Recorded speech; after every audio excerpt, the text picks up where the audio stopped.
Hope you guys are doing well. Welcome back. In today's video, I'm going to show you that how you can use the help center in the Stake app. So let's get started. So first of all, what we have to do, simply we have to open the Stake app. I'm going to click on this. And after opening the Stake app, we need to go to the profile section. So let's click on this profile section. And after profile section, we need to scroll down. And after scrolling down, you will see the help center option. So we have to click on the help center. Now some facts questions are provided here and the glossary is also provided here. If you want to check it out this, you can also do that. So as you can see, these all details are provided here. I'm going to cut this one here. And the welcome tour, if you want to get the welcome tour, you can also do that. I'm going to cut this one here. And then stack widgets are also provided here. If you want to change them, you can also do that. I'm going to cut this one here. If you want to contact with the customer support, you can contact through live chat, you can contact through WhatsApp, and you can contact through email as well.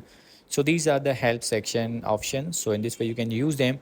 I hope you guys understand this video that how you can do that. So see you in the next video.